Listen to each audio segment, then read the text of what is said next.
show hitting the scene. Shit tales of Oz and foreigner dreams. Tales are crazy wild as the wind. Laughs and madness can make you spin. Shit tales roll Florida's king. The podcast chaos, it's a wild thing. Tune in folks for a hell of a ride. Crazy stories far and wide.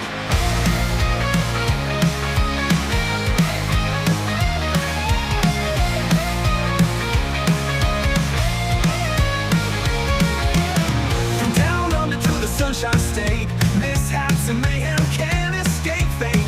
Chuvalo and Croc Dundee, a wild ride on Podcast C.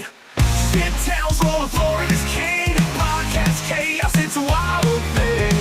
Tune in folks for a hell of a ride. Crazy stories far and wide. From down under to the Sunshine State, mishaps and mayhem can't escape fate. Chuvalo and Croc Dundee, a wild ride on Hey, dog!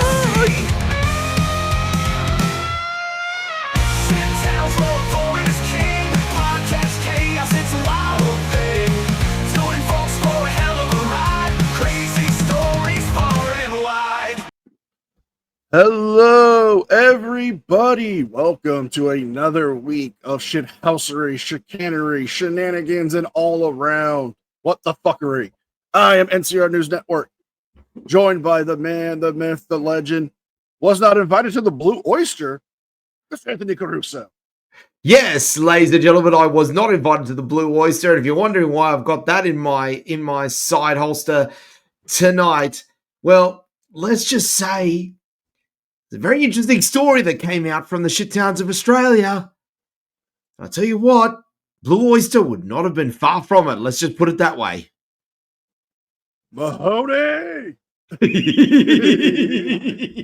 Before we get started, a quick word from our sponsors. Today's sponsor is Aura. We spend more time and more time online. We need to keep our data safe. This is where today's sponsor, Aura, comes in. Aura is an all-in digital security and credit monitoring app. Aura gives you 24-hour monitoring, parental controls, scam call protection, and most importantly, identity protection. And why is that last one important? Some websites and apps ask you to verify your identity by sending in a photo of your ID. A few weeks ago, the app T was hacked, where that information was leaked.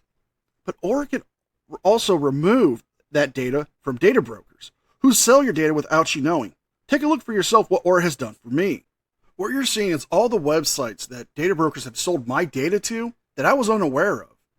Some of these are pending, and some of these websites, I was like, what the hell is even that? Aura is offering you a free 14-day trial that you can cancel at any time by simply clicking my link at aura.com/NCR or scanning the QR.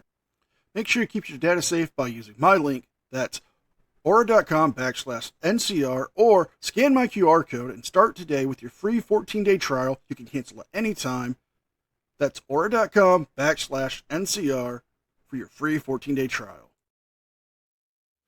Thank you, Aura, for sponsoring today's podcast. What amazing sponsors they've been for yourself. I know. And, we've had a lot of great sponsors. Aura's one of them, and our next sponsor will happen later on in the show. But let's kick things off, as we always do now, with the morning briefing. Woohoo! And I think we can all relate to this one. We've been there every once in a while with a spouse. And I've got my favorite cup of coffee from a really special cup, and I hope you have your favorite coffee. This is a really cool cup that was given to me by members of the New Home Baptist Church. That's right. This last week, I got to go there and speak on their 113th anniversary. Impressive. Isn't that special? That's very impressive. No. The detail on it. Was a charter member and still alive, but it was still really cool. Great people. And it got me a nice cup and go and drink me some coffee. I hope this guy went to church on Sunday to improve his attitude. This is David Perkin. He's 55 and he ought to know better. So he's at Publix shopping in Davenport at the Champions Drive store. Okay. It's kind of a new area of the county. And maybe he doesn't know how to be nice in Polk County. We taught him a lesson. So he's coming out. How did you teach him a lesson? That's what I want to know. Why have we got Timu Leonardo da Vinci in front of me? Because he wanted to teach him about the pizza. Oh my God, get out. I wanted to teach him about the pizza. Dude, we hired you to teach him about fine art. No. I know about the pizza. Out of the store, and our victim stops so he can walk in front of the car. Well, he starts beating on the car and screaming at the victim. So the victim dials 911 and we arrive. And she said, I stopped the car for him and he starts beating on my hood. And guess what? We looked at the video because there's video every place, and there's the guy just throwing a fit. But our deputies are customer service oriented. That's right. We are kind of like the people who work for Publix, where shopping is a pleasure, where our deputies made sure. Look how Sheriff Judd is holding his left hand the way he's talking. What does he do? Is he thinking he's actually Italian? It's Italian as fuck, for all I can tell. Oh my God. I can just imagine him just breaking out, just yelling out, "Che cazzone merda" to everyone. Don't ask what that means. You know, your nana should be very disappointed with you. Oh my God, really? You're supposed to get the stuff for your Nina to make the Yankee, and you're gonna do this. You are bringing a shame. He knew arresting him was a pleasure when he misbehaved. But we called his wife to come pick up the groceries that he'd already bought so that she could get on with dinner while he got on with going to jail. And his wife arrived. Deputy rolled the window down so that he could talk to his wife. His wife looked at the deputy and said, you know, he is hot-headed sometimes. To which she then told him, well, see what you got? He looked at the deputy from the back seat of the patrol car and said, hey, would you roll the window up? I don't want to listen to her anymore. To get another chewing when he got home from his wife. She was reasonable. He was disorderly. He went to jail. His wife got the groceries. It was quite a show for a few minutes out there. It was. Have a good day. Hello, everyone. It's time for. He gonna get it. Oh, he gonna get it. I mean, I get it. We've all been a little angry. But why piss off your spouse? That's just asking for a bigger ass chewing. I mean, let's face it. Let's face it. He could have avoided it if he had a Snickers bar. You're not you when you're hungry. Mate, no, absolutely. He was clearly hangry. He's a hangry wannabe a Da Vinci. Yeah, indeed. In fact, he could have avoided his hangriness if he went to one of our great sponsors. Get the very best in cooked and cured meats with Holy Smoke Barbecue. Come and join our residential Pope and the Papal Rotti as they serve up a godly spread of ribs, breasts, pork sword kebabs, and rumps from around the world. Whether it is glazed in their very own signature water-to-wine sauce or treated from the Holy Smoker itself, you are guaranteed to have an out-of-body experience as you bite down on meat sent from heaven. Holy Smoke Barbecue. We are never afraid to show off our meat. Indeed. Yes, absolutely. And in fact, you know what? I got to try some of the new pieces from Pope Phil and his amazing smoker this time around. A brand new Tennessee honey glazed Razorback ribs. Ooh. How was it? I didn't get a chance to try it. Mate, it was fantastic. Using a new Tennessee bourbon to go in with the honey, it just added that absolute beautiful flavor to it. I'm going to have to make a reservation. Do you Mate, have this? Go on. Oh, I was going to say it was absolutely delectable, and the other thing he's got going as well is this brand new garlic mash to go with it. Now I'm definitely making reservations. Absolutely. Do you have the ceremonial coin? The ceremonial coin is at the ready.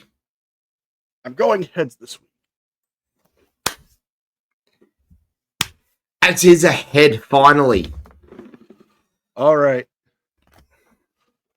A drunken Florida woman tries to order a Baconator at a Popeyes chicken restaurant, is arrested.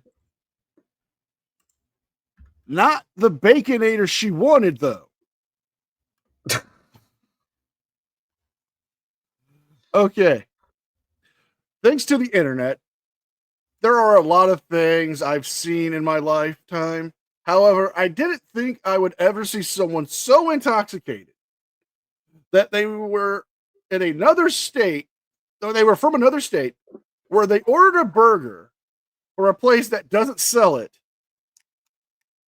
and talking to locals like nothing is wrong. A Fort Lauderdale man met quite a surprise with a resident requesting a Baconator from a Popeyes chicken restaurant's drive-through window.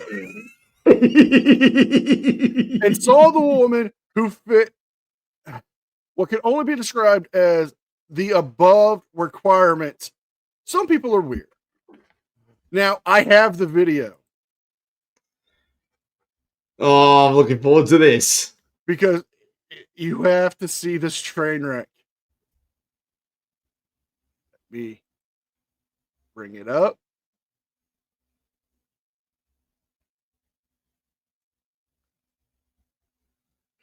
Okay. Can you see screen? Yes. Fort Lauderdale. Let's do this.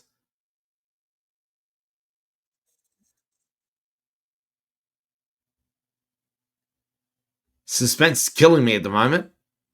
I mean, look at her. Jeez. It's not missing her, is it?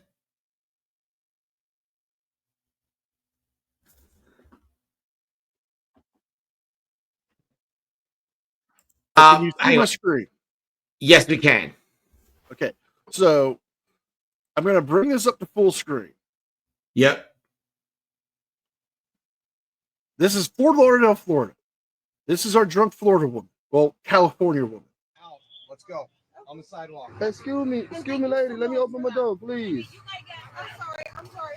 I'm trying to get out the way, but I want my order. I'm sorry for being in your way, but I just Yes, want a some fist order bump will make that I everything came right. here with a whole mess.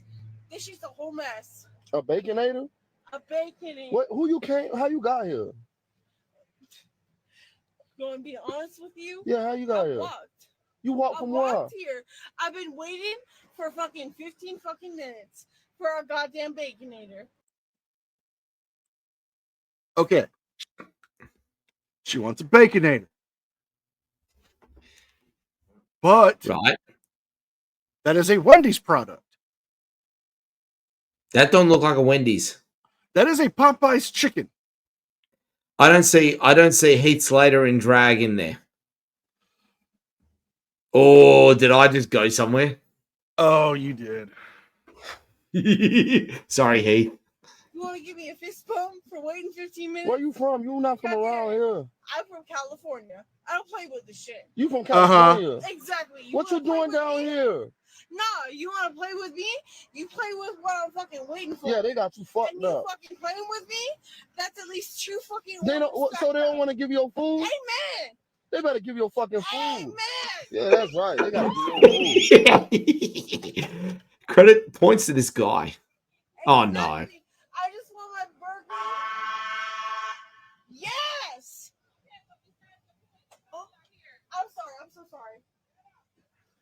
I just want my baconator meal, girl. I just want my baconator Nope, meal. someone's arrived. There's only one thing I have to say to her. Stop it. Get some help. Thank you, Your Airness. I mean, come on. It's Popeye's chicken. They don't sell burgers. They sell chicken. It's chicken, not pork. God. Oh, wait for it. Baconator meal. All right, Okay. let's go. Let's go. Is my food ready? That man in his food. Come on, let's go. Crazy. Sorry to bother you guys. No problem, boss. She came in an Uber. Yeah. I guess the Uber didn't want to wait in line. Was the Uber SUV? Stay over there. I told you to stay over there. Wow. I mean, we've had some drunk people on here, but my God, that one was hammered. That's insane. I thought for a second there she was going to pull some sort of tomfoolery in front of that window the way she was dancing. I mean, if she would have had a beat, more than likely. Who is your number 10? Well, we spoke about them not getting in the listings for quite a while, and certainly they've more than made up for it now. Number 10, the shit towns of Australia, fresh off their ranking of the shittest port town in Australia, is Port Pirie, South Australia, still shit. Oh, Port Pirie, never change. Oh, never change. Who's your number 9? All right, number 9, we're going on a bit of a field trip. But emotional support alligator is banned from Pennsylvania Walmart. Oh, no, come on. You can't ban an emotional support alligator.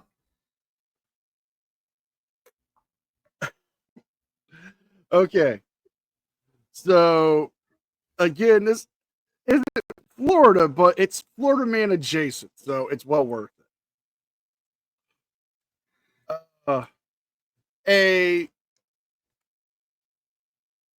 A Pennsylvania man, a Western Pennsylvania man, and his emotional support alligator took a shopping cart for a spin around the local Walmart where they claim they never had a problem. But this recent trip earned them an order to stay away from the retail giant, confirmed on Thursday. Wesley Salva, age 60, and his 5-foot long, 32-pound reptile, which he had named Jinchioshi, which translates into English from Japanese to pushing life. Jeez. Made local news after a trip to a Walmart in West Brownsville, where pushing the alligator around the shopping cart as she was wearing a dress. Hang on. The person or the alligator? The alligator. Oh, dear God. Before concerned about the recent visit were raised, Salva inserted that he and Pushing Life, I'm just going to say Pushing Life, or emotional support alligator, had experienced nothing but praise. We've been going to Walmart for about 3.5 years, and normally the reactions are pretty cool, or that's awesome that you have a pet alligator, man, Salva told NBC News on Thursday. A Walmart spokesman there was far from less enthusiastic about what he had to say about the emotional support alligator, and any other gators aren't welcome inside their store.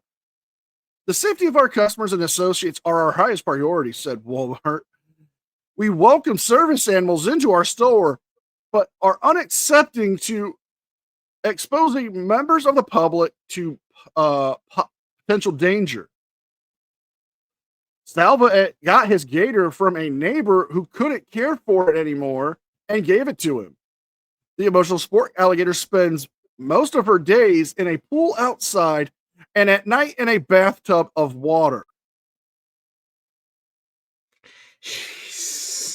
Before the emotional alligator arrived to Salva, he had already had a zoo's worth of reptiles in his animal family, including 6 snakes, a leopard gecko, a Komodo dragon, an ornate skink,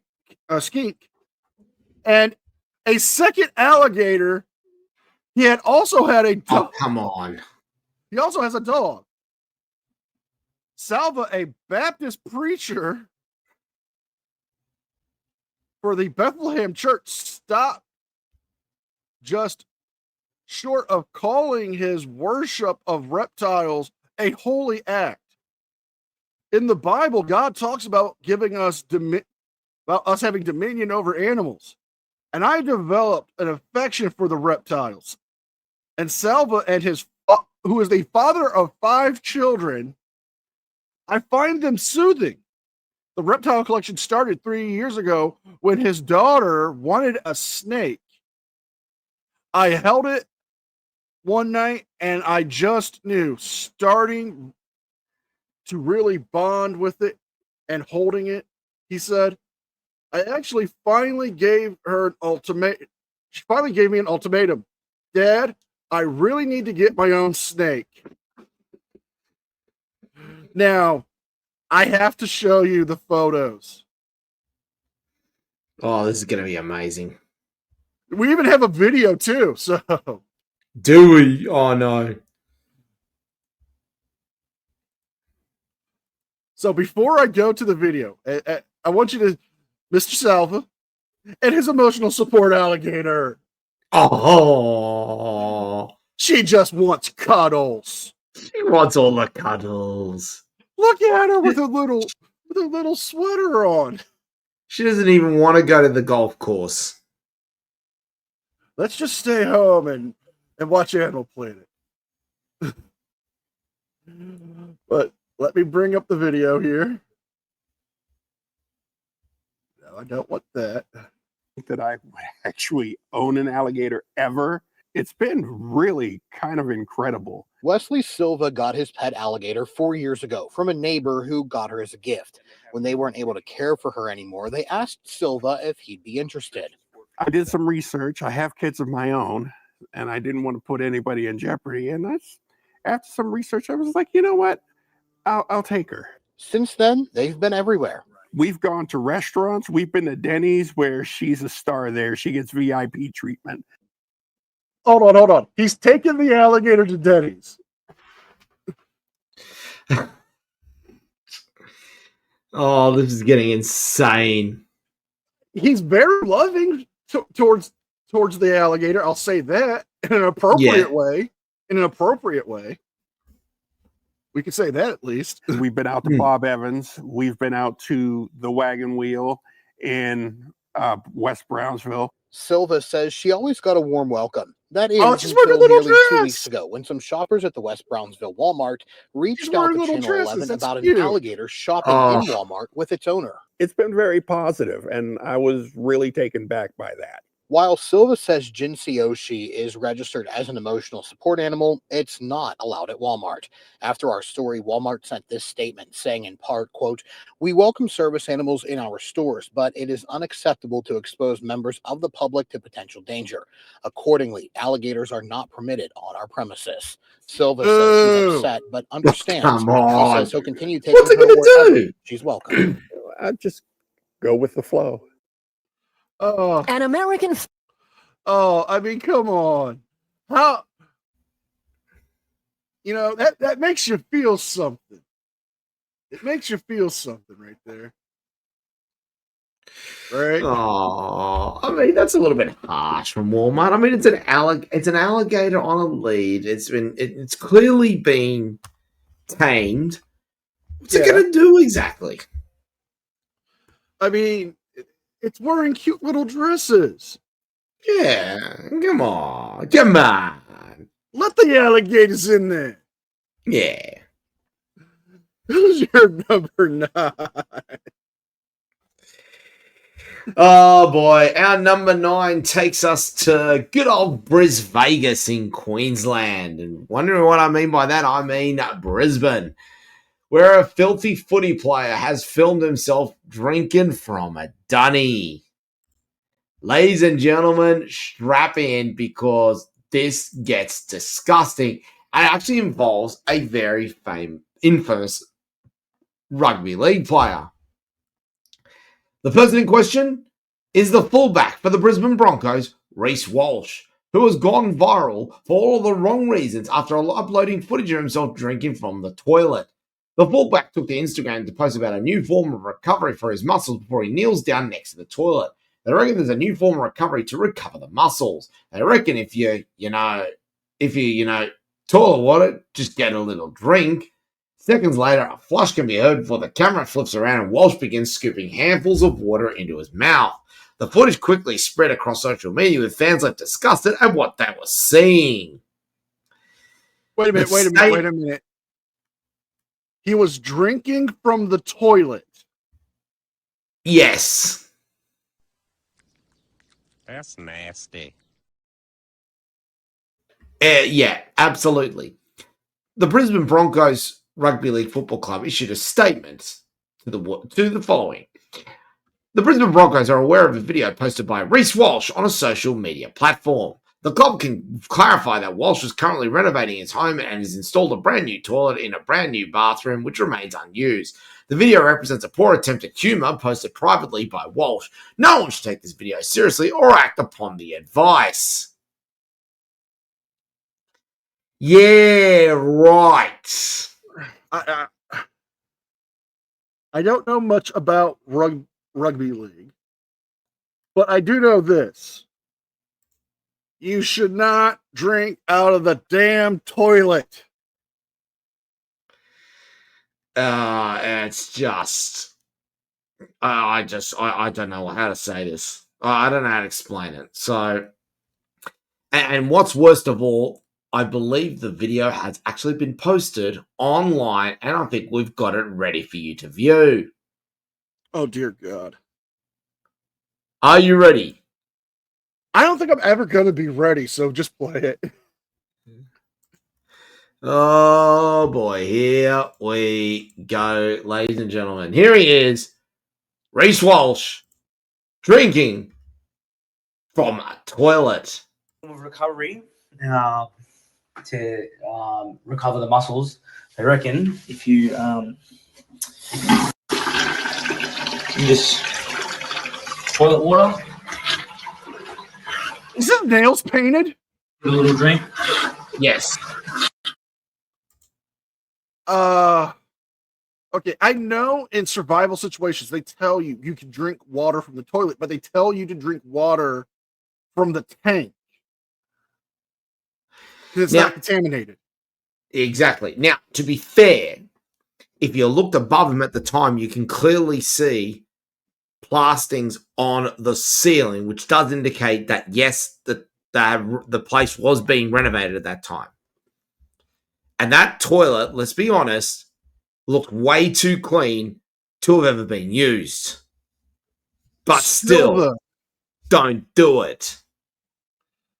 How do we know it hasn't been used? That's the question. Yeah.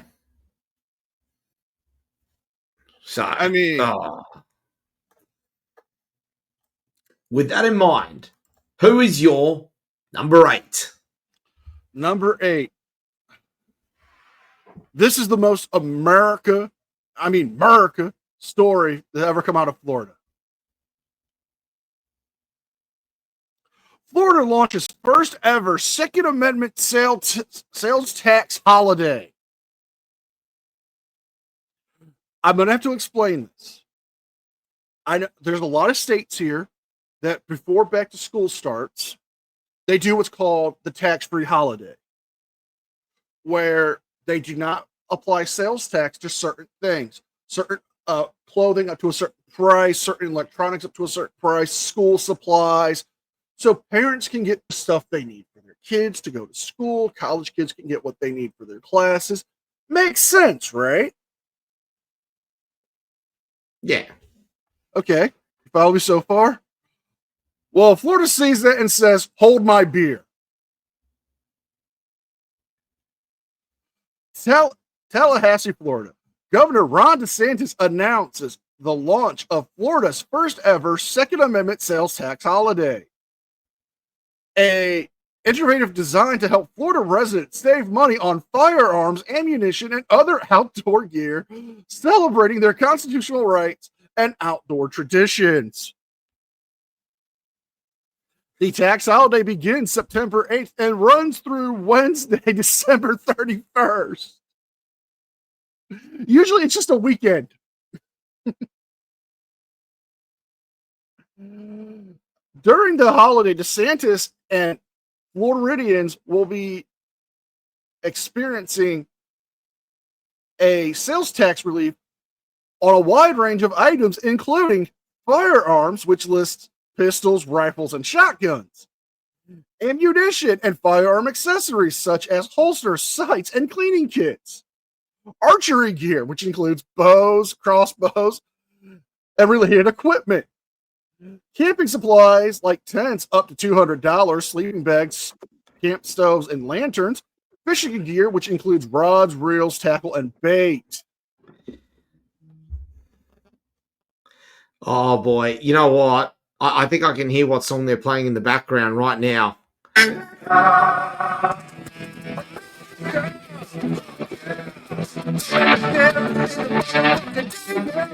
Stop it.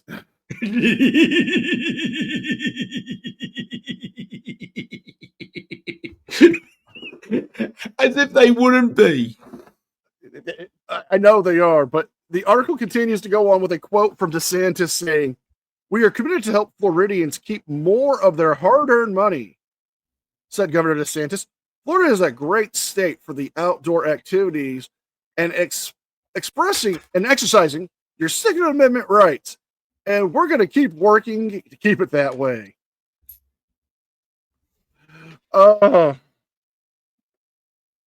They're also offering prices at discounts for shooting ranges, a free range access day for veterans, and a discount on the 5-year gold sportsman license, which normally would range about $500 to only be $250. I told you this is the most America story ever from Florida. It's amazing. Florida, keep up the great work. Who is your number 8? Number 8 takes us to Launceston in Tasmania, where a Gronk has been busted for using photocopied $50 notes. Why am I not surprised?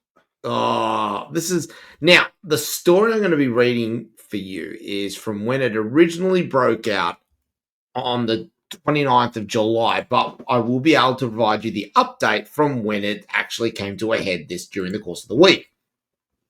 Fake $50 notes have been marked with the word props being circulated across northwest Tasmania, prompting police to urge locals to take a closer look at cash payments. Tasmania police issued the warning after reports that the bogus notes were slipping through during quick inspections despite clearly showing props in one corner. They've been made to look very similar to real Australian $50 bills, meaning they can be tricky to spot without a proper check. Police are reminding anyone handling cash to take a moment to inspect notes carefully for anything unusual before accepting them. This latest alert follows a string of counterfeit currency cases across the state in recent months. Just last month, police again warned about fake $100 notes turning up in southern Tasmania, while $20, $50, and $100 notes were also discovered in the Burnie area.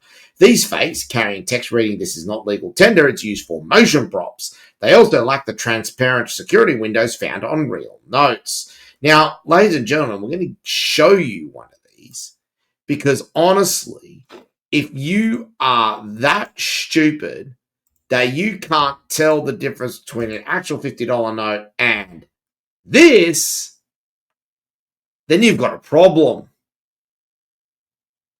I mean, the prop, it's at the very bottom. It's kind of small print, so I can kind of see if you're like, in a major store with a lot of transactions, you're not really going to pay attention to that. I can see that. But see this here? Yes. That's supposed to be transparent. Dead giveaway. Well, I can't defend that. Yep. And also, did you notice the crease right here? That's just printing error, bro. Yeah. It came off the mint. So, what's been the follow-up? A man, Hazley James Maynard, age 33, was formally charged with making these counterfeit money over the course of the week. He has also pled guilty. So yes, they've got him. He is in custody, having sent out all of these bogus $50 bills. So, ladies and gentlemen, if you're in Northern Tasmania, check your $50 bill. It may be fake. Public service announcement. Thank you for providing the fine people of Australia the public service announcement to check for counterfeit bills.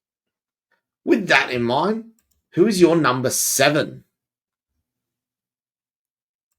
Number 7 for Florida man this week.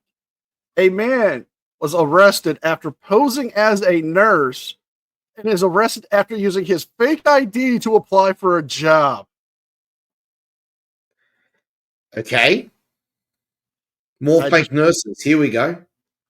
Before we go any further, because he used a fake ID. Congratulations, you played yourself. Accurate. Very accurate. Okay. All right. A Florida man who was posing as a nurse was arrested this week after he used fraudulent identification to apply for another job. Investigators say Joseph Kinney, age 55, of Lake Mary, who does not have a nursing license in the state of Florida, but did obtain a nursing position at the Volusia County Sheriff's Office. How? Hold on, I misread that. According to the Volusia County Sheriff's Office, who was contacted after a nursing hiring management became suspicious of Kenny's application. The sheriff's office said in a news release, detectives posing as hiring staff contacted Kenny to set up an interview, and he was arrested Monday outside of the Advanced Health, where video shows him being arrested by the sheriff's office. What did Kenny do? Asked the deputy placing him in handcuffs. Well, Kenny, you used a fake license. That's your first problem. Yep. You didn't have qualified documentation. It's your second one. Authorities say that Kenny did not apply for a position at Alternative Health, and the deputies used the location just for the arrest. The sheriff's office said state law bans people from ever attempting or offering to practice healthcare professionally without a license. Kenny was charged with 2 counts of practicing healthcare without a license. His attorney did not have an immediate response to requests for comment on Wednesday. The investigation found that Kenny's license was revoked in 2022 and that he had been using another person's identity to look for work in the Central Florida area. Authorities say that the sheriff's office said that he had used some fraudulent IDs and license to apply to up to 10 to 15 jobs. Yeah.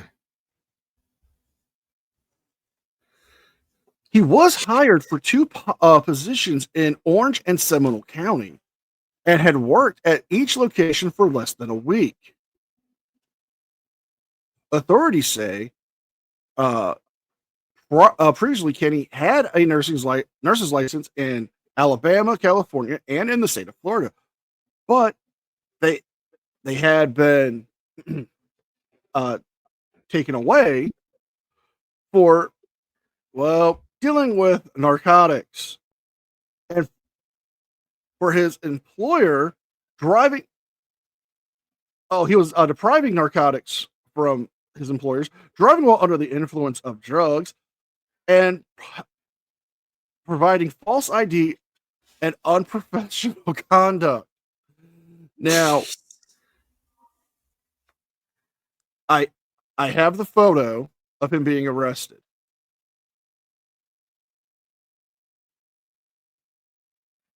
Let's see this.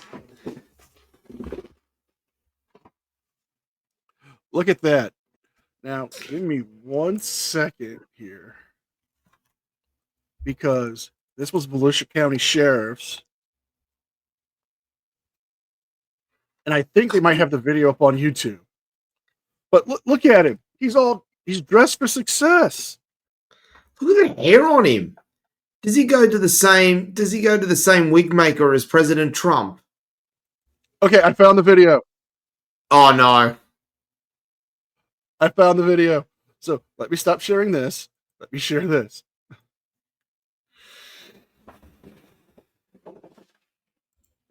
Oh, I'm scared. Let's go full screen. And we'll give you the takedown signal once we have what we need from him. Let's go.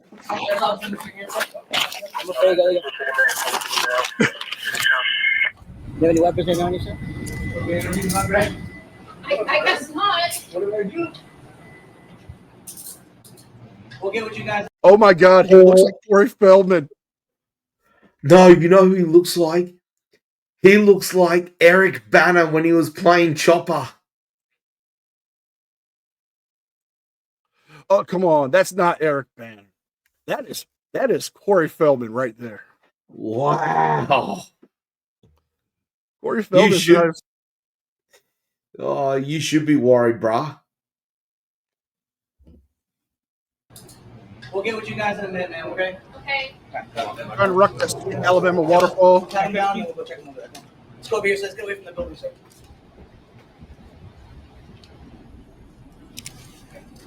Isn't this loafers made from gophers?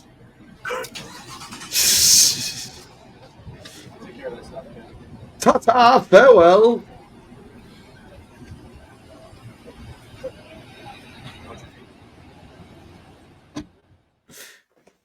In fact, if we pause there for a second, I can tell you now that I think we know what he might have been yelling, because you notice it cut in and out. I think we know what he was actually yelling. What is the charge? Eating a meal? A succulent Chinese meal? Get your hand off my penis! This is the man who tried to get me by the penis. This is manifest democracy. Just imagine what I was really disappointed is as he was going into the car, he didn't yell, "Are you there? Are you ready to receive my limp penis?" Who is your number 7? Number 7 gives us an absolute doozy of a pairing, because we're going to be going to 2 country towns in Victoria very close to each other and do share a lot of history. First off, we head off to Bendigo in Victoria, where a serial burglar has broken into a shopping centre just to use the toilet. Are we sure it's not another koala?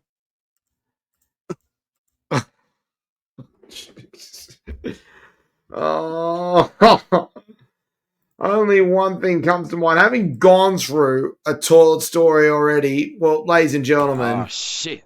Here we go again.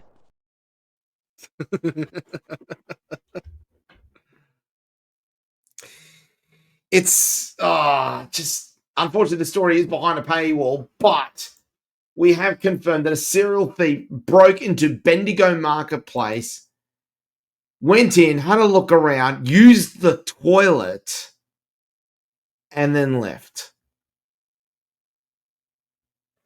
What was the point of breaking into a marketplace like that just to use the toilet?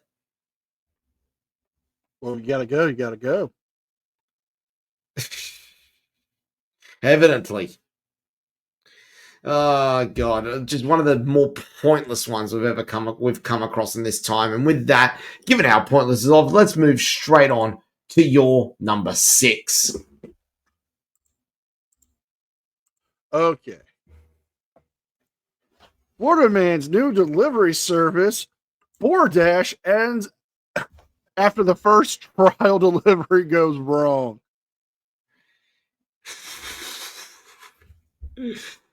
Oh boy, here we go. So, there is a news piece that we can actually play. So I'm going to play that, but I'm going to give a summary of this. A man had an experience with a wild boar in Florida. So I'm going to just play the news clip.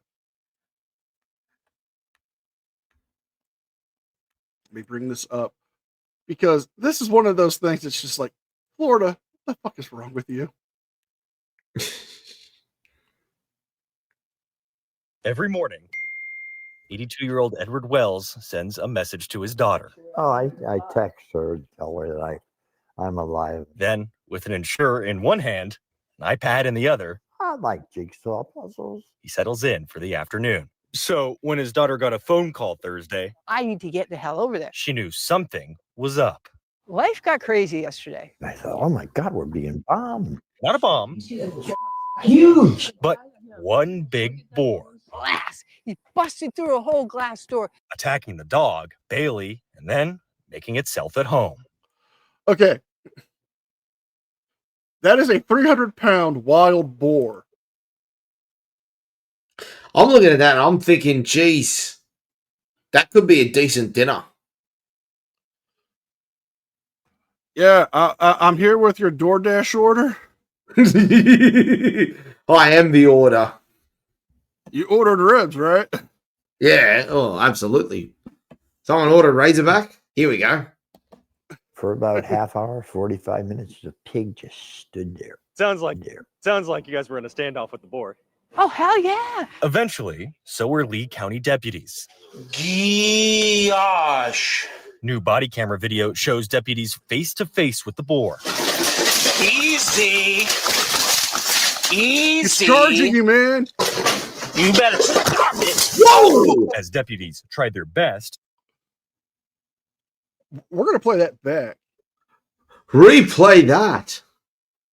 You better stop it. Bang! As deputies tried their best to wrangle it.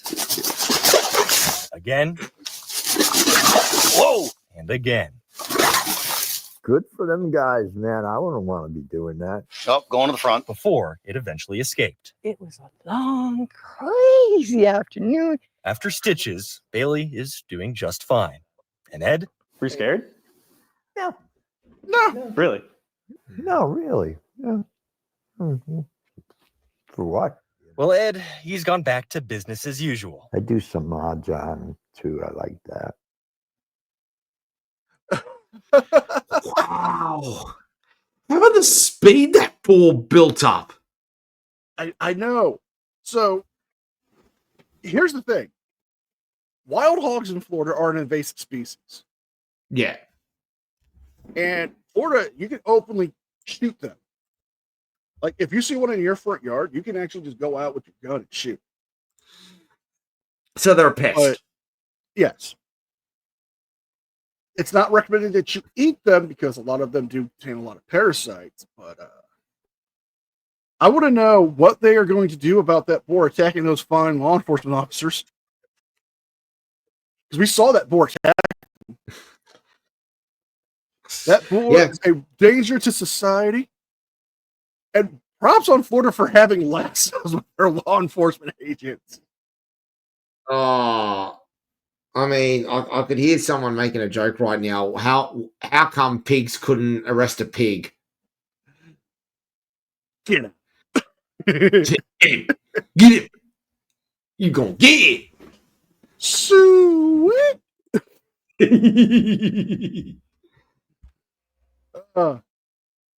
Who is your number 6? Well, for my number 6, you remember how we went to Bendigo for our previous story? Yes.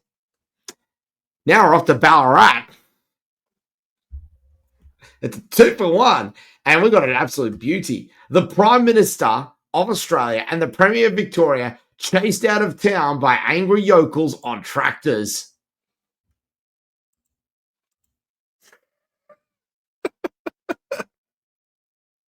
I mean, you gotta be making this one up. No. I mean, I could just hear Cletus, the slack-jawed yokel, going on in the background right now. Misters, if you ain't here to help me with my steel, I was gonna have to ask you to leave the property. Brandy, Excuse me. Get my gun. Excuse me. You're trespassing on my dirt farm. You in need of Are you in need of a savior? No, but I have them bags of money. I should have stuck with the Mormon Tabernacle Church. Prime Minister Anthony Albanese may not have expected a wholly positive reception at the Bush Summit in Ballarat in country Victoria, but it's unlikely he expected having his motorcade chased by tractors. Likewise, Victorian Premier Jacinta Allen may not have expected to find herself blocked from leaving the summit venue by both tractors and fire trucks from the Country Fire Authority. Both Labor leaders would be aware of the opposition to renewable energy infrastructure that had been simmering in rural areas around Ballarat for several years. They would also be aware of the hostility directed towards Victoria's emergency services levy, with some in regional communities believe unfairly burdens them with the cost of funding services such as the CFA. Protests against these issues have seen large convoy of fire engines and tractors take to the streets of Melbourne and smaller cities of Victoria in recent years. But you know what happened instead?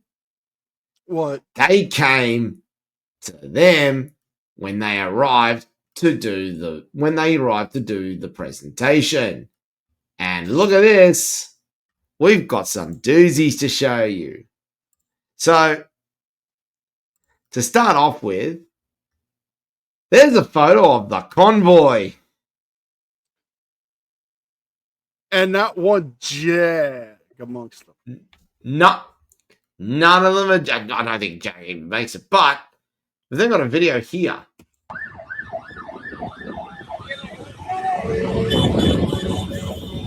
Oh, get him.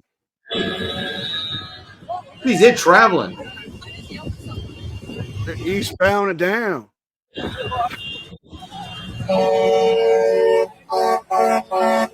Wow, this is insane. Here it is. There's the protest.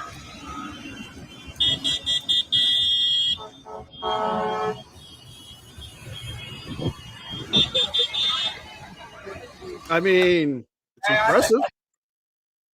That is the epitome of 0 F's given. Indeed.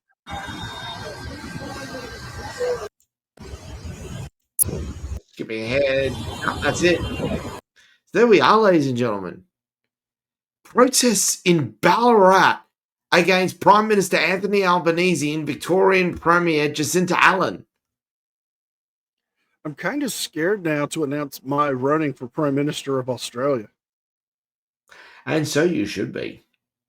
And so you should be. I have a great platform.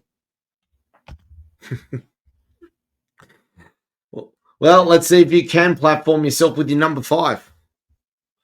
All right. A suspicious boat near the Boca Raton area initially leads to 273 pounds of drugs seized and an arrest. Oof. Oof. Before we go any further, Mr. Mackey. Drugs are bad. You shouldn't do drugs. If you do them, you're bad. Because drugs are bad, okay? It's a bad thing to do drugs, so don't be bad by doing drugs, okay? That'd be bad. Drugs are bad. Oh, thank you, Mr. Mackey. A routine patrol by the Palm Beach County Sheriff's Office, Marine Enforcement Division, located and seized a significant amount of drugs in the Boyatone Inlet. The Palm Beach County Sheriffs, on August 31st, the Marine deputies observed a boat heading west towards the inlet, when it suddenly turned around northbound and to avoid contact with law enforcement agents. Deputies stopped the vessel and encountered the Lantern boat ramp for further investigation. The PBSO notified federal and state partners, including fish and wildlife conservationists, air and marine operators, Homeland Security investigators, and U.S. Customs and Border, when they began to search the vessel contents, both the Palm Beach Sheriff's Office and Fish and Wildlife retrieved multiple large duffels that contained sealed packages, according to the Sheriff's Office. Now, what were in these packages? Over 273 pounds of cocaine, 98 bottles of cough syrup containing codeine. What were they intending on doing? Opening their own pharmacy? I'm not done. Oh, no. The sleep encounter also allegedly had drugs in another duffel, which contained morphine.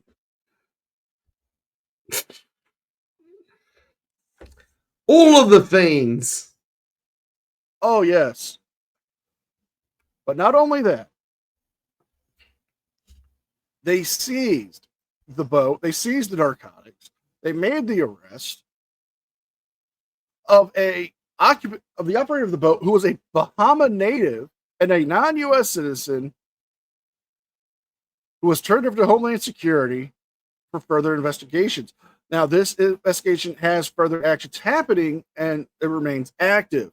I want to show you the picture here because it is impressive.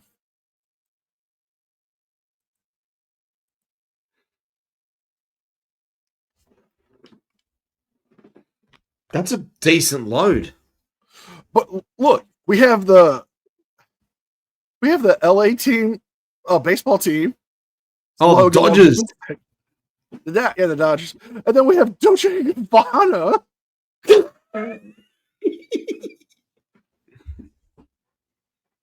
I mean, come on. You're not fooling anyone with that. I mean, no, you know what it was? I saw the Dolce & Gabbana ones, and I'm pretty sure the one in the corner was Coco Chanel. Yeah. Oh. See, I know one of the perfume companies makes opium, the perfume, but I didn't think they made opium the drug as well. Morphine by Dolce & Gabbana. Coco Chanel. Who is your number 5? My number 5. We're back in Queensland. Unfortunately, it's not Townsville, but it's the other great spot for you. Goldie. Yes. Good old Goldie. And it's it's one of 2 multis we've got this week, although the other multi we're going to do is very similar in terms of the storylines with this. First off, in the Gold Coast, we've got a Gronk who wielded a knife on an Uber Eats driver after the ice cream that was being delivered melted. I mean, what? That's not great. Yeah, I mean, just put it back in the freezer, let it freeze back up. But our main story is going to get your blood boiling. A woman has been accused of faking pregnancies and demanding money from men she met on social media.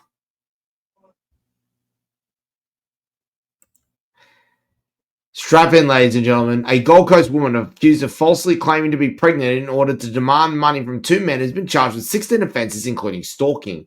Police allege the 25-year-old met a 37-year-old Kingaroy man and a 31-year-old man on social media before engaging in short-term relationships with them on separate occasions between January and March. She allegedly stalked the men by sending them large numbers of messages, falsely claiming to be pregnant and seeking money for medical expenses.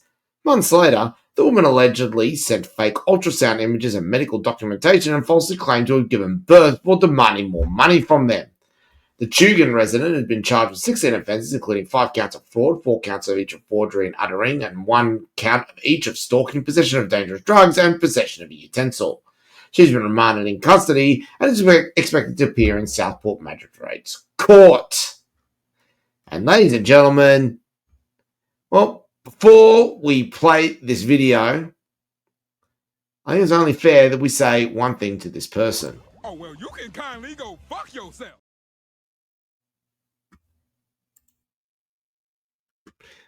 Shall we see the video? Yes. And wiser words have never been said by King Shark. Indeed.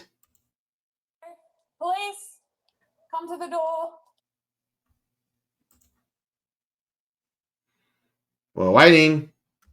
I've got a search warrant here to search this premises in relation to various items such as electronic devices belonging to yourself. That's in relation to a stalking investigation that I'm doing, okay? And short time later, guess what, lady? You get a free ride downtown. Check it for particulars, make sure you're not armed or anything. Yep, get in there. Thank you very much. See you later.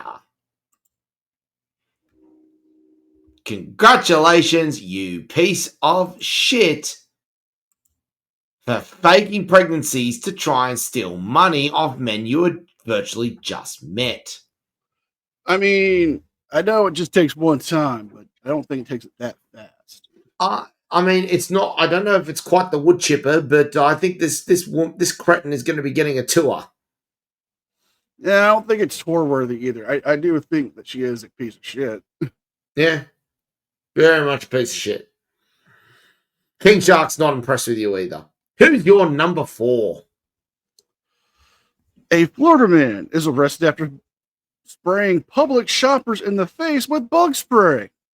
Oh, piss off! Really? I know.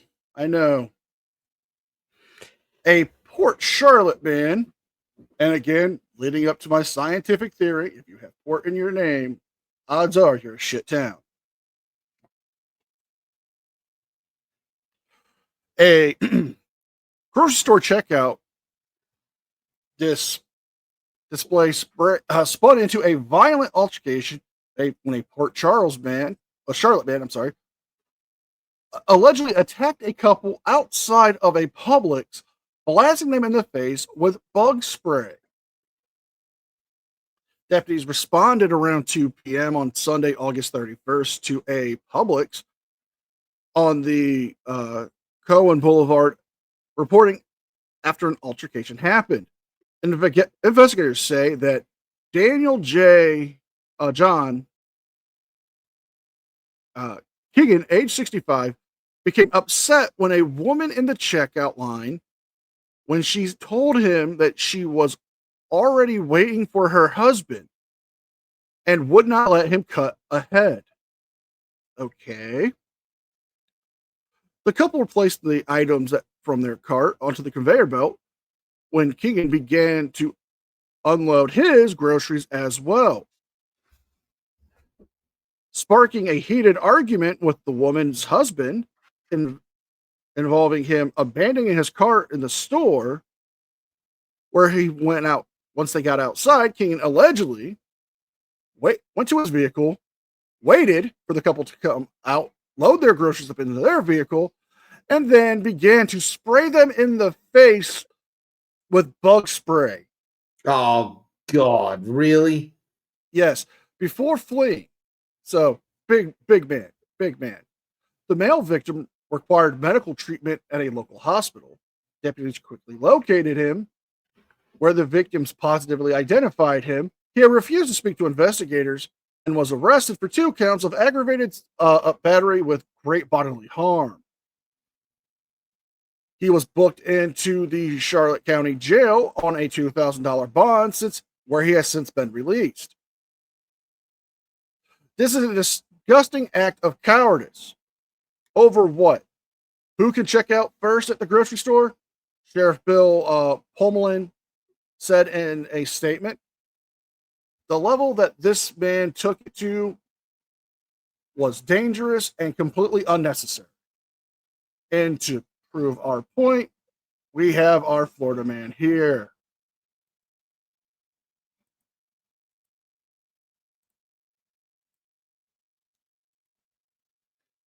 Here we go. You piece of shit. Yep. Now, I would say wood chipper, definitely. Tua. Definitely Tua. I mean, look at him. He's got no regrets. He's got that look that just goes, yeah, well, stiff shit. I'll fucking do it again. Yeah. May he be convicted. Who is your number 4? Number 4. Well, if the last story was getting your blood boiling, this is going to get even worse because once again we're off to Alice Springs in the Northern Territory. First off, we've got 2 girls, and you can guess what it's going to be, can't you? Yep. First off, we've got 2 girls aged 11 to 14 and 3 boys aged 13 to 15 arrested for alleged aggravated robberies. Oh, great. But our main story, 9 kids, I kid you not, 9 kids aged 11 to 16 have been arrested after spilling out of a stolen car. Have you ever tried simply turning off the TV, sitting down with your children, and hitting them? Oh. I didn't think it was possible for one, just for one, but now 2 in a similar vein. You see what I mean? This is bad. This is really bad. Northern Territory Police have arrested 9 youths following the theft of a motor vehicle in Alice Springs yesterday. Around 5:50 p.m., a white Ford Falcon station wagon was stolen during a burglary in Gillen. At about 9:30 p.m., the vehicle was observed driving dangerously through the Alice Springs CBD, including Todd Moore. With the assistance of CCTV operators, officers tracked the vehicle before successfully deploying tire deflation devices at 2 locations south of The Gap. The vehicle, with 3 deflated tires, came to a stop near Commonage Road. Here we go, ladies and gentlemen.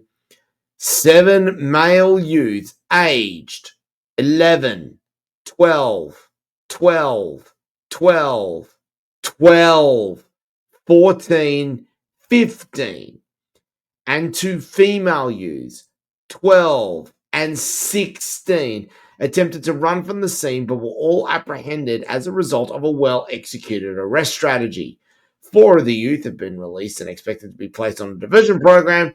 5 of the youths are expected to be charged with unlawful use of a motor vehicle. One offender may also face charges under Section 2276H of the Criminal Code relating to posting and boasting about offender behaviors on social media. You know, that reminds me of something that Natalie Lawyer Chick once said. Do not post your crimes that you've committed online. I just want to stress, ladies and gentlemen, there were 9 youths involved in this. So the 9 youths. 5 of them were aged 12. Where are the parents? Your guess is as good as mine. I mean, yeah. At that age, I couldn't think of misbehaving because I knew the consequences. Yeah. Oh, God. Time for the medals. Who's your bronze medal? My bronze medalist. A senior care worker took $70,000 from patient for personal expenses. Oh, I'm getting angry with this one. There's quite a few of them at the moment. Oh, yeah. A caseworker at a senior care home in West Palm Beach has been charged for exploiting an elderly resident and taking nearly $70,000 from that person over several years to cover her own expenses. Megan Elizabeth Benton, age 45, of Port St. Lucia, was charged with 2 counts of criminal use of personal identification information and 1 count of exploiting an elderly person or disabled adult, 1 count of money laundering. West Palm Beach police say in a news release on Friday, September 5th, that Barton, a case manager, gained access to the victim at the care facility and used the person's bank account to cover personal expenses of more than $65,600. Jesus. I mean, yep. I mean, go on, because I'm. I mean, there's a clip that probably explains perfectly what we think about this cretin. Isn't that right, NCR? Oh, yes. Oh, a bullshit artist.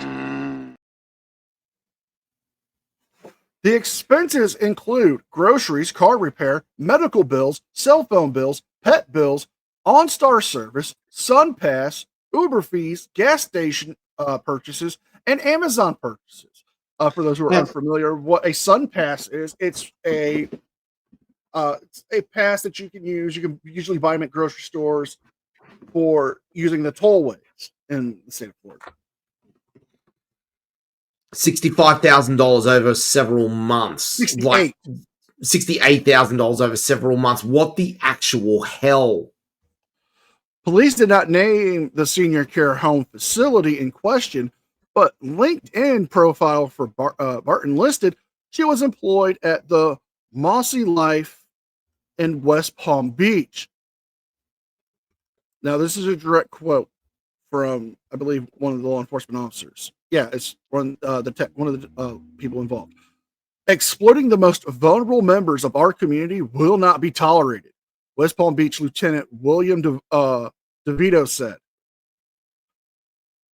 In preparing a statement, we will hold accountable anyone who abuses a position of trust and takes advantage of others. Barton was taken into custody without incident. Police urge the residents to remain vigilant for any signs of financial exploitation and to report any concerns they may have immediately to anyone with additional information. Is urged to come forward by contacting Crime Stoppers of Palm Beach County at 1-800-458-8477 or visit the Crime Stoppers website.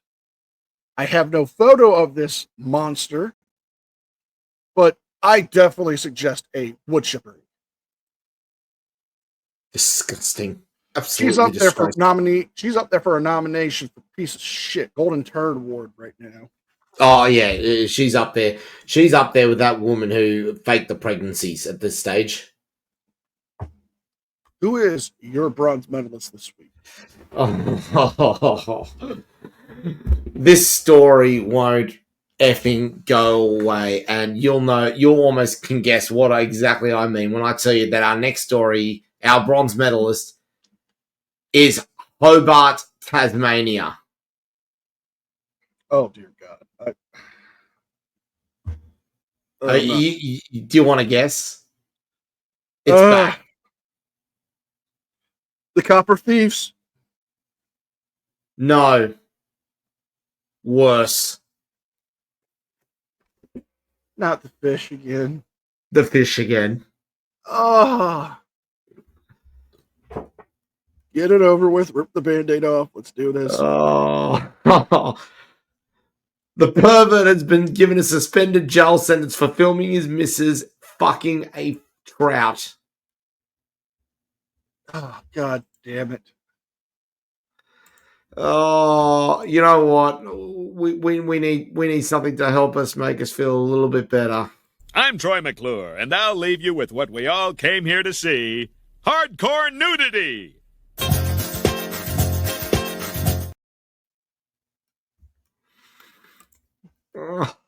A Tasmanian man who filmed a woman performing a sex act with a live brown trout has been handed a suspended prison sentence.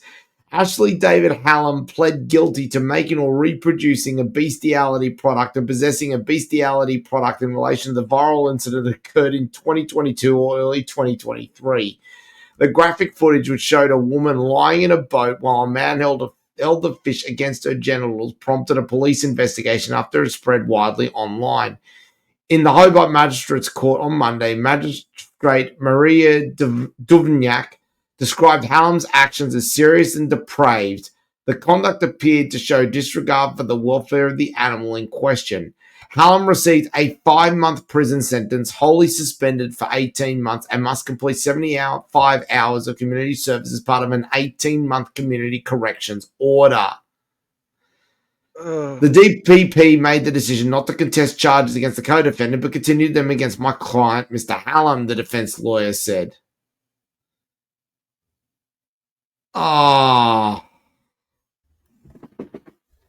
His reputation as a fishing industry is ruined and his limited funds available. Well, no shit, Sherlock. I mean, let's be honest. When you're as much of a drink of water as this ass clown, maybe you should reconsider your life. You know, you would think you would have common sense not to fornicate with a fish. You would think that would be common knowledge. But I see this in the future. See, because of me, now they have a warning. But it's like, again, like we saw with your previous story, if you're going to do something like that, don't fucking film it. I mean,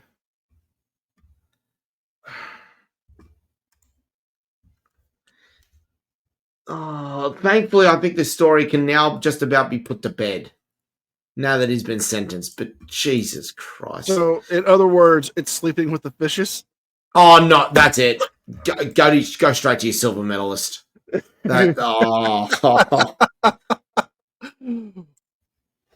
Oh, don't get so snappery on me. I will end you for these puns. I will end you. What? We're just trouting around. Nah, yeah.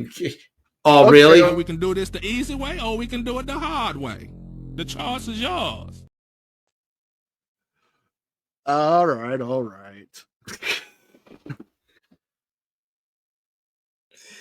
Your silver medalist. Coked up Florida man busted with bloodied girlfriend and baby sea turtles. Alrighty then. Yes. We're starting off strong with a title from Reddit, but felon found homeless with baby sea turtles is arrested after attacking a woman in Miami Beach.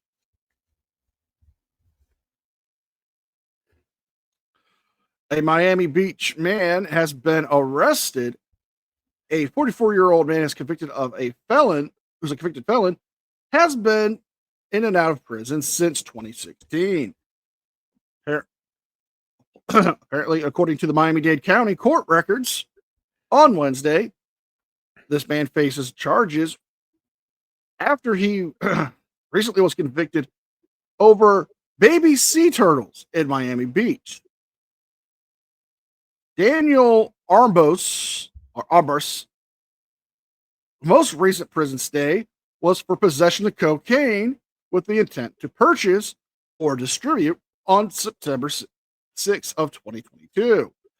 Miami-Dade records show that the Florida Department of Corrections released him on January 7th of 2024. Crimes where he was homeless earlier this year in Miami Beach come to land him back in prison after our records show. So he's been in and out of prison, not a surprise. The Miami Beach officers arrested him April 17th for battery and drug possession, possession of drug paraphernalia, possession of cocaine on May 5th. He's a career criminal, but now has landed himself into even more hot water, where he has been arrested yet again for domestic violence. I mean, this is just a true Florida man at his finest, but I have to show you this. This is the Florida man in question. Look at him. Yeah, that's a Florida man. That is a genuine Florida man. I mean, he just can't stay out of prison. I got one thought about this bloke. You fucking weirdo. Well played. Well played. Now, let's move on to your silver medalist, because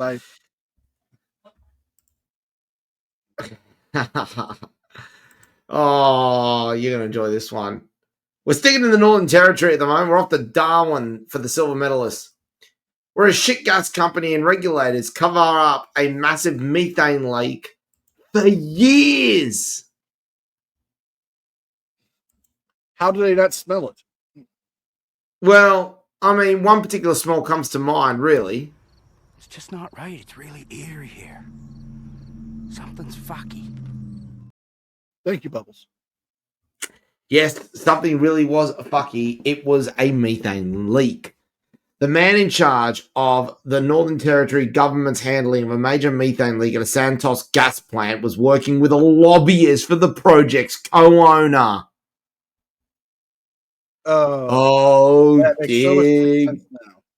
God. Northern Territory Environment Protection Authority Chair Paul Vogel was involved in key decisions around the Darwin liquefied natural gas plant without disclosing his paid role with a lobbying firm representing DLNG shareholder INPEX.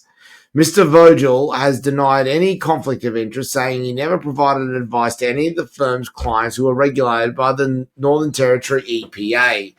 Last week, the ABC revealed a major methane leak at DLNG was kept secret from the public for almost 20 years, in what environmentalists and federal crossbenchers say is a national scandal.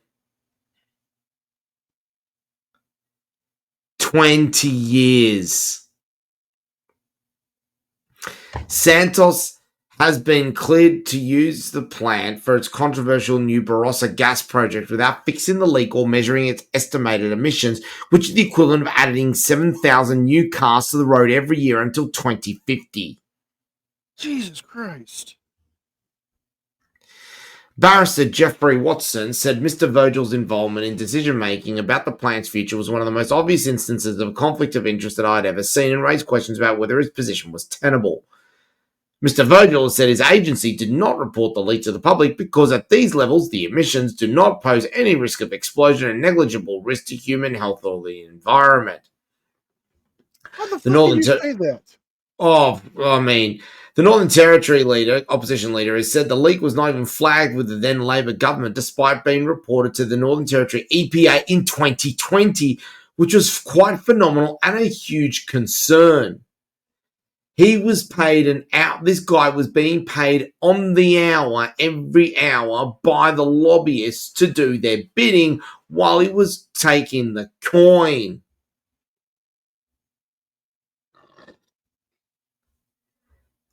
This is absolutely insane. And yes, this is an absolute outrage and a scandal.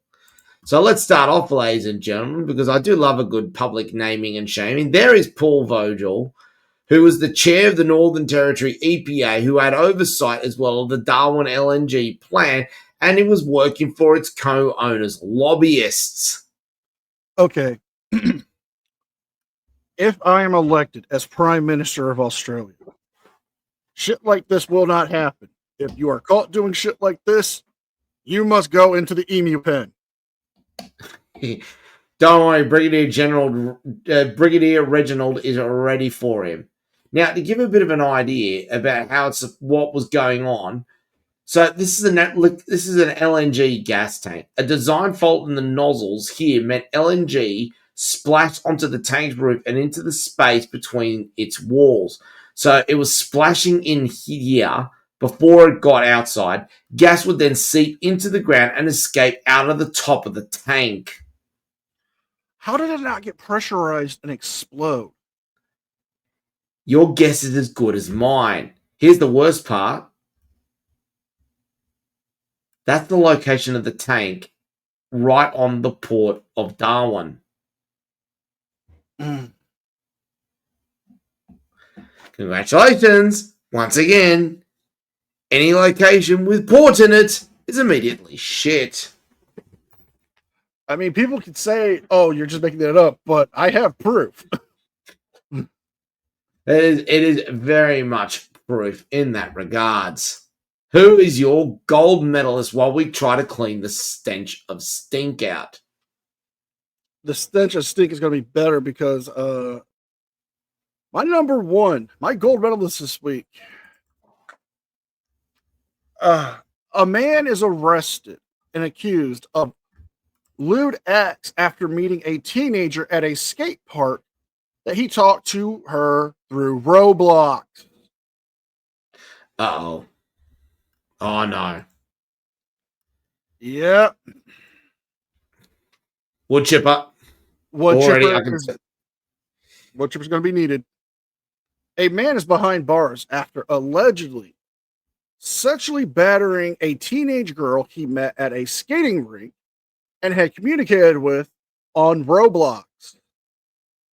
According to the Palm Beach County Sheriff's Office, in August, a teenage girl and her mother arrived at the Palm Beach County Sheriff's Office and the headquarters, alleging that she had been sexually battered and inappropriately touched by a man.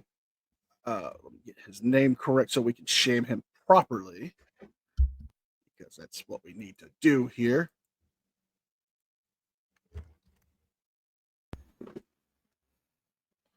Tyler Meadless. The girl said on August 6th, around 10 p.m. or around midnight, she got into an argument with her mother, which led her to leave the home approximately around 3:20 a.m. She called an Uber to go to the Loggerhead Beach in Jupiter, where the probability of the altercation took place, according to the arrest affidavit. The affidavit says that on the way to the beach, the teenage girl called a friend, identified as Meatless, to pick her up and at the Fish and Grill place near Loggerhead Beach. Meatless picked her up in a white 4-door vehicle where they went to a park, where they parked at a hotel, and then offered her free parking. They headed to the beach. According to the reports, the teenage girl explained that nothing significant happened on the beach except for the two had shared a kiss, the arrest report states. The report alleges that Nada said the two went back to his home, where they entered his room, started to watch a movie, and the report says the two began kissing again, where he attempted to perform oral sex on him. the girl alleged that he had touched her inappropriately, but stopped when she told him to. Later, while they were lying next to each other, he placed his hand under her shirt and began touching her chest while they both fell asleep. The following day, the girl woke up to her phone buzzing, asking Milas to drive her to Lake Worth Beach, according to the arrest reports. After dropping her off, she sent her location to her mother to come pick her up around 11 a.m. According to the case, when the girl was asked by law enforcement, how did they meet? She explained the two had met at a skate park called Astros in Green Acres, where they began to communicate through the video game called Roblox. In the rest of the girl. And this is why, ladies and gentlemen, if you have kids playing Roblox or any kind of video game, please supervise them. Please. Especially with what's been coming out about Roblox, you need to watch them. Watch them like a hawk. Put some kind of parental controls on your computer. Put limits on it. Go to the settings.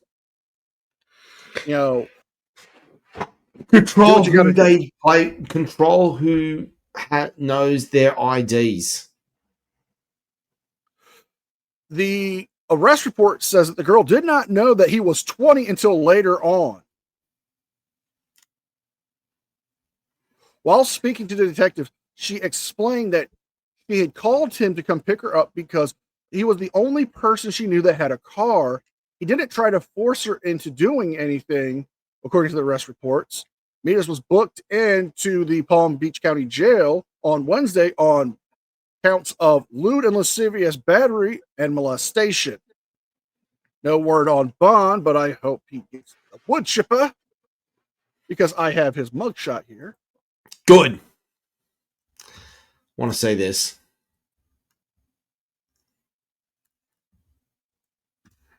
You absolute piece of trash.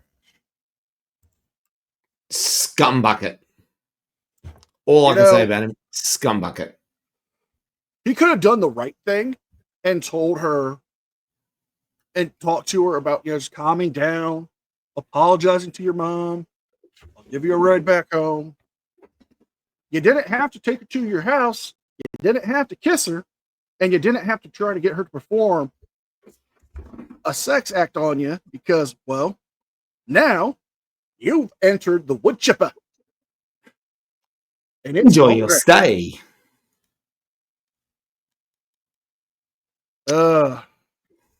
That's my gold medalist. Who's yours? Well, the shittest town of Australia for the week ending the 14th of September 2025 is Perth, Western Australia. And NCR, remember, you remember the little piece I've included about how I wasn't invited to the Blue Oyster? Yeah. Strap in, ladies and gentlemen. A complaint has been laid against a cop for sticking his finger up a fellow cop's ass while sucking him off at a staff party, prompting another cop to admit rubbing his dick on colleagues' beer glasses at the same event. I have to now. Yeah.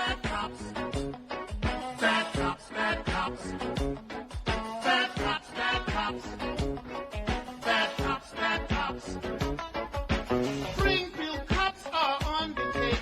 But what do you expect for the money we make? Whether in a car or on a horse, we don't mind using excessive force. Bad cops, bad cops. Bad cops, bad cops. Oh. I know we're trying to have fun here, but are you telling me that another male cop was performing an act of love on another male cop and then stuck his finger up his bum? Yeah. Now, let me explain. Now, I could play a video for this, which was done by the West Australian. which explains the story completely as to what happened in quite a humorous manner. But I won't do it because we do believe in fair use. But if you do want to see something that's absolutely hilarious, we'll leave a link in the comment section below so you can see this. It's a segment from Up and Late with Ben Harvey on the West Australia. It's worth watching. It's hilarious. But the story, this is wild. This is absolutely wild. There was a work party for police officers. Okay. 2 male police officers worked together for quite a while.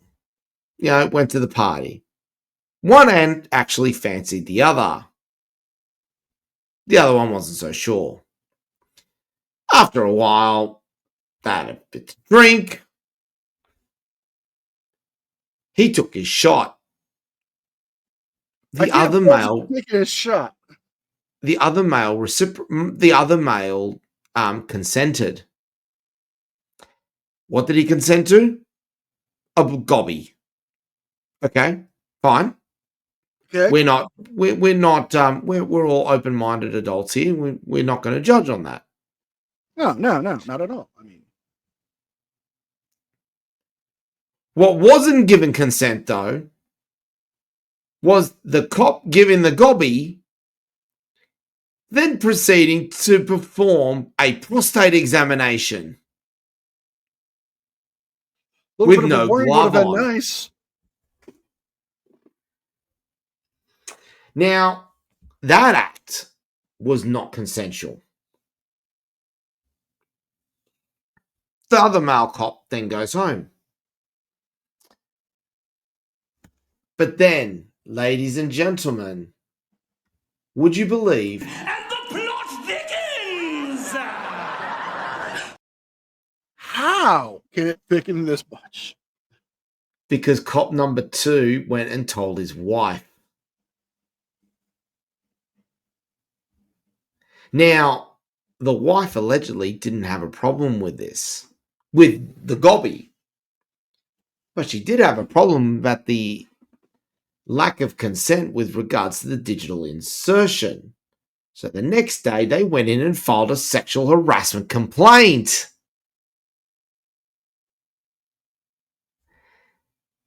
As a result,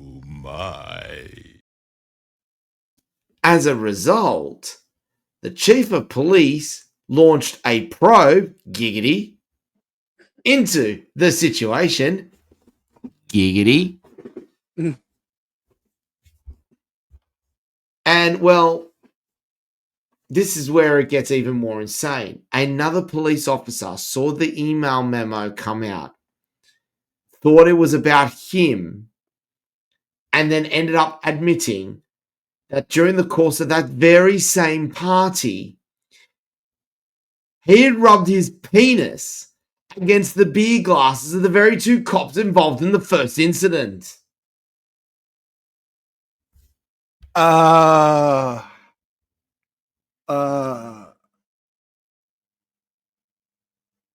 can think of something right now. As you can see, the more you fuck around, the more you're going to find out.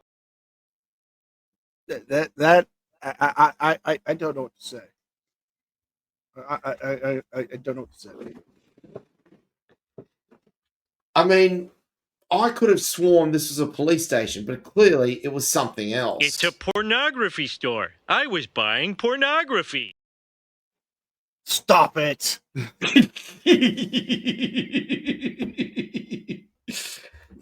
What is hilarious is that he admitted the rubbing of his penis despite him not being the subject of the initial investigation. Congratulations, you played yourself. No one was the wiser that he'd rubbed his dick against those beer glasses.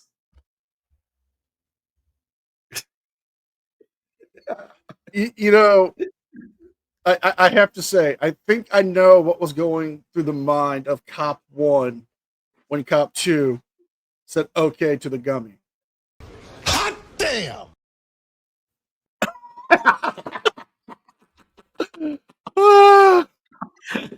Oh, did you have to bring Captain Holt into this? Yes. Yes, I did. Oh, come on. He's a national treasure. And I love him. He's one of my favorite fictitious old cops.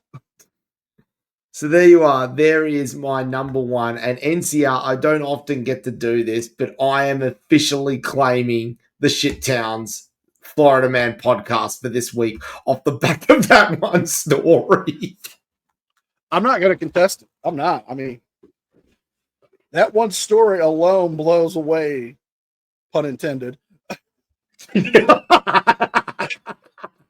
most of my stories. Put together. It's just... Now, as I said, you will find the link to that YouTube clip in the comments below. But we haven't been able to do it. But guess what we're going to be able to do to finish off this show? Guess what we're looking at? Oh, dear God, no. I'm going to do it. I'm going to do it. Reg, get ready to restrain him now. Don't let him do it. It's comment section time. Imagine explaining to your boss you were down for a blowjob, but not a second knuckle probing. I don't think anybody's up to a two-knuckler. Bad boys, what you gonna do? What you gonna do when they finger you? Bad boys, boys. You've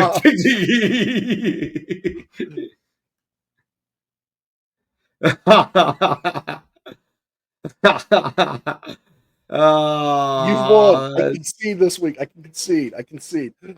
Yeah. Oh no. Some of these are absolutely amazing. No video about the bust in Eucla where the guy was allowed to walk because the cop stuffed up the search.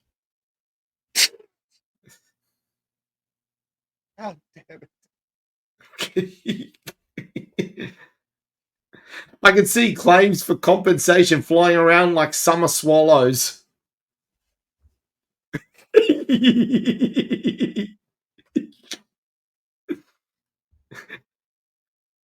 Oh. Did he whisper in his ear, I can handle the shit if you can handle the pain?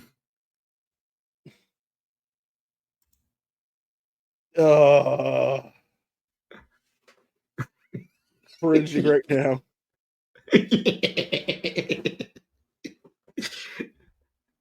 To be fair, the total number of sexual assaults at that station would be single digit. Oh no. How could I compete? How could I even compete with that story? How can I even compete with the comments roasting them? This needs to be added to the next Naked Gun movie.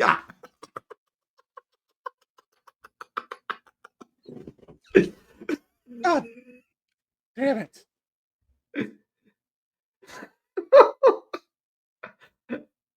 The finger of blame has been pointed. He'll get the ass for sure.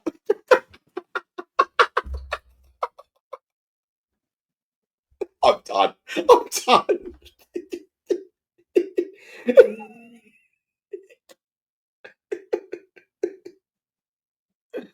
I see you choosing the hard way. Okay.